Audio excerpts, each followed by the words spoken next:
What they're doing is illegal as far as them taking our resources without our consent. And I was just while watching TV, and honestly, on the TV, what appeared was an old Indian man, and he was speaking Mi'kmaq, and he had an interpreter, and they were trying to convince him to sell his land, and he kept saying no.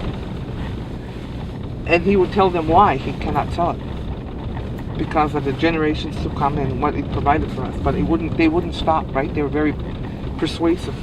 Finally, he got upset and he told his interpreter, "You go out there and get me a little chunk of land." He puts it on the table, and then he says, "Give me your money."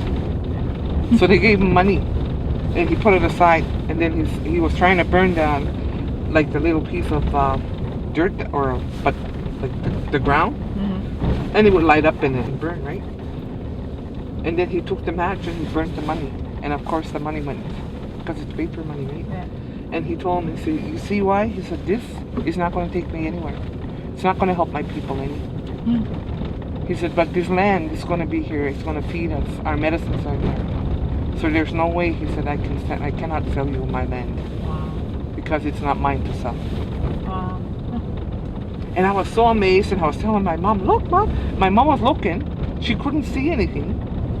Wow. What I was seeing, and I was describing to her what I was seeing, right? And I remember, oh my gosh, she laughed at me, and she said, "Mousy, who are you?" We help each other out, and really no matter what, we're always going to be there for each other and for our communities and for our water and for our land, because we have love for our land and our water. One of the things that really are important to me during this fracking movement is non-native allies. Why we're all here. We're here to help. We're here to protect our water, here to protect the earth, here to protect future generations. We were put here for a reason. We were put here to be protectors of Mother Earth, and that's what we're standing up for. That now there's a big stink about it, and we didn't mind when it came out of somebody else's. But the thing is that if we can stop it in our neighborhood, then we can stop it. We can help people stop it in their neighborhoods also. Same with Grand Council. How would he like it if I gave him that water? Drink it before my people drink it, because these are my people. These are the people that I'm supposed to protect. Premier Albert has been in the news recently saying that for the past 15 months he's been consulting with First Nation communities. And that might be true, but for the past 15 months we've been telling him no, no, no.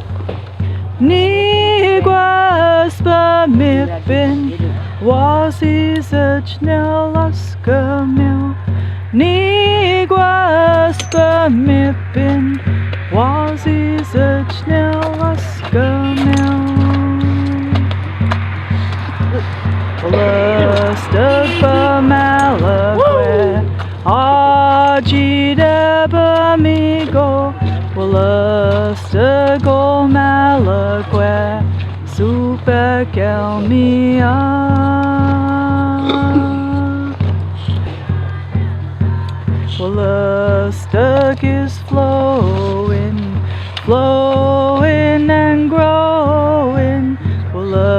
Stuck is flowing down to the sea.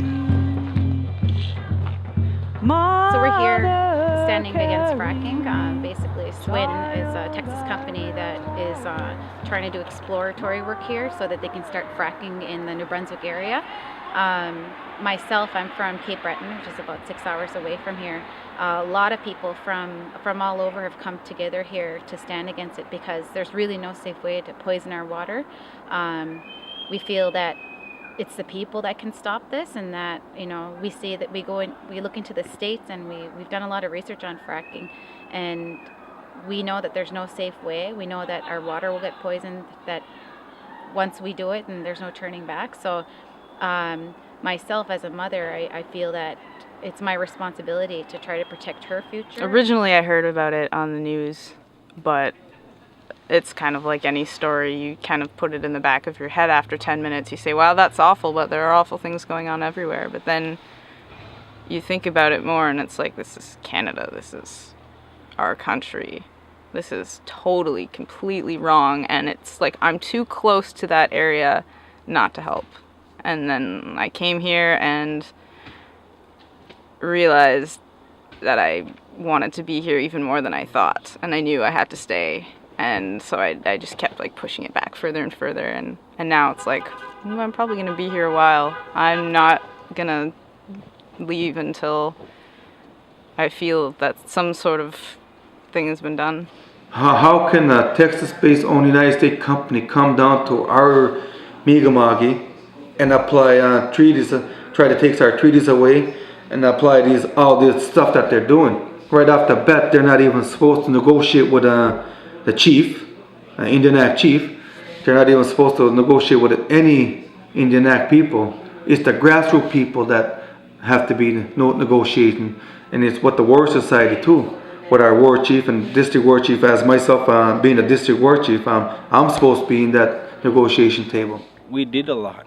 We tried a lot to be heard. You know, we did information block, information slowdowns. We did information community meetings. You know, we even had people going university just to talk about the situation and talk about how fracking does. So as far as I'm concerned, what SWN is doing and what Premier Elwood is doing is illegal. And I'm here today to stop them.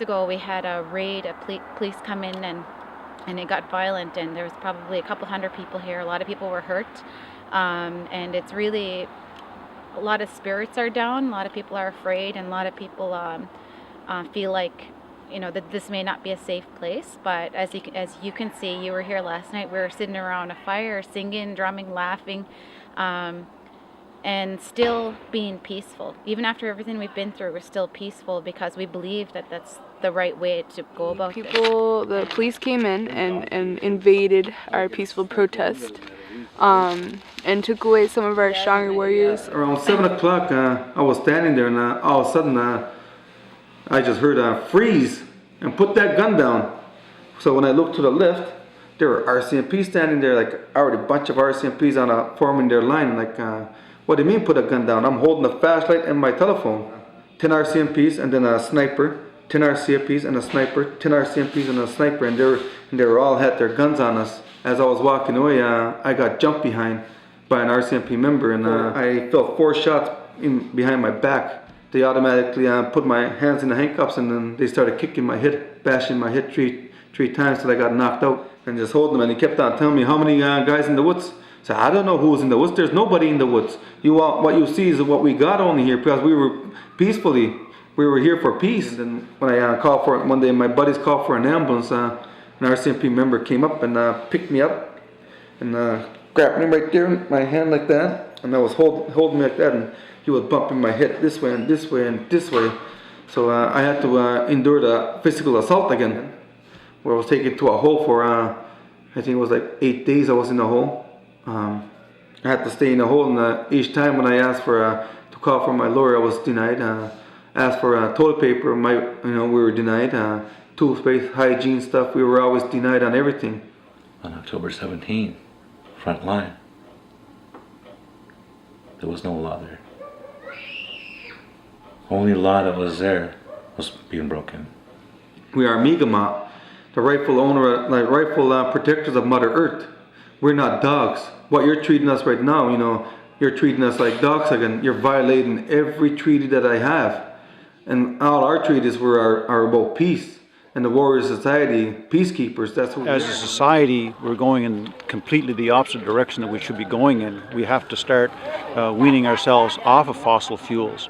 And our country now, under the current governments, we're heading in exactly the wrong direction. We're increasing fuel consumption and oil production. We have problems with transportation of the stuff. We have problems with pollution that it creates. There's people that down the Athabasca River from Fort McMurray in Alberta, in Fort Chipewyan, where the First Nations people are dying of cancer in huge numbers. This is one earth that we have. And it don't matter where you live, if you live here or if you live in Australia or Timbuktu. What we do to her is going to affect all of us. And I believe that all of us should enter this fight. We're just hoping that we can inspire not just New Brunswick and Canada, but the U.S. and everywhere else that this is happening, because we don't believe fracking is the way. Our fight really started about 500 years ago, when there was a cultural difference between two different societies, and one was there to master all the elements and master everything to his own behalf. First Nations had a different view in life. Their views was to be one with the Creator and understand himself as being part of creation, where he only masters himself. So there is a big cultural value difference right there. So they've been doing this to our resources for a long time. It's been 500 years. They've been, they made us completely reliable to the government. There was only 3 of us Native people there, and I was sleeping in the auditorium way up top on the back. And honestly, it kept nudging me to say that, to tell that vision. And I remember telling them, these people, right? I said, I know you work for the government. I said, and you're trying to sell this because this is your job to do this.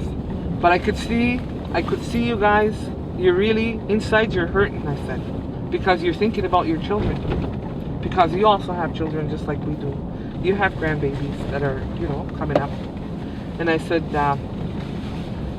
so don't feel like that we're blaming you, because we're not. I said, it's the government, and it's this company that, the corporations and all this stuff, right, that are coming in. Tonight when you go to sleep, I said, do me a favor and pray for Mother Earth and be grateful for what she provides for you. And I told him, and I said, and tomorrow morning when you wake up, be grateful for life. The sun's coming up. For all you have, I said, because all you have is provided by Mother Earth.